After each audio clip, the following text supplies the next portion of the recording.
Hello everyone!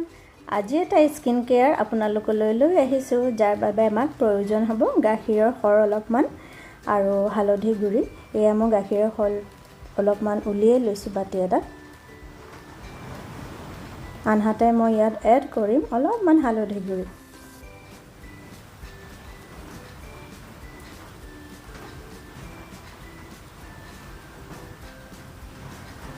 এতিয়া দুয়োটা mix কৰি মুখত 10 মিনিট মান সময় লগাই পানীৰে ধুই লম।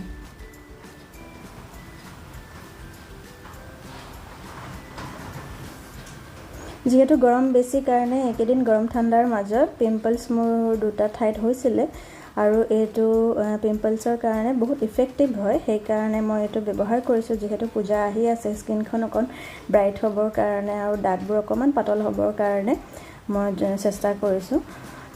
আৰু আনহাতে আমাৰ গাখীৰত যেহেতু লেক্টিক এসিড থাকে, ই আমাৰ স্কিনখন ময়শ্চাৰাইজ কৰাৰ লগতে পিম্পলও নাইকিয়া কৰে, পিম্পলৰ দাগবোৰ পাতল কৰে, আনহাতে ময়শ্চাৰাইজাৰো কাম কৰে।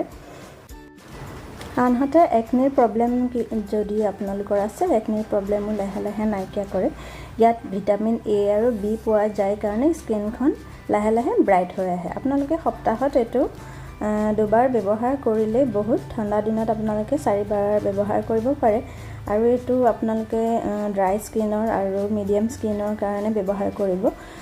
যেহেতু অইলি স্কিনৰ কাৰণে একেবাৰে নহয়, যেহেতু মোৰ সেনসিটিভ স্কিন হয়, সেই কাৰণে দুয়োটা মিক্স হয়, ড্ৰাই আৰু অইলি। সেই কাৰণে মই সপ্তাহত দুবাৰেই ব্যৱহাৰ কৰোঁ।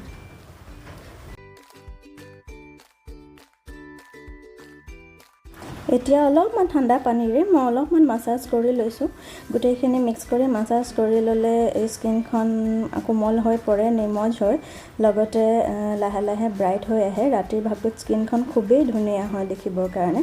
আপোনালোকে এইটো ব্যৱহাৰ কৰিবচোন।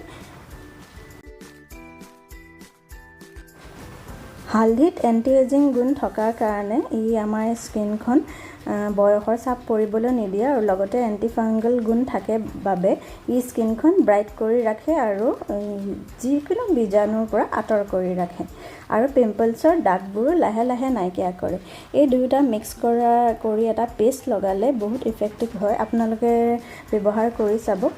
এই ৰেডিমেডটো উইকত দুটা টাইম আপোনালোকে ইউজ কৰিব পাৰে। যেহেতু পূজা আহি আছে, আমাৰ স্কিনখন ভিতৰৰ পৰা ব্ৰাইট কৰি ৰাখিবৰ কাৰণে আমি এইটো ইউজ কৰিব পাৰোঁ, যাতে দিনৰ ভাগত ধুনীয়া ব্ৰাইট হৈ থাকিব পাৰোঁ। আপোনালোকে এই টিপছটো ইউজ কৰিবচোন। Bye bye.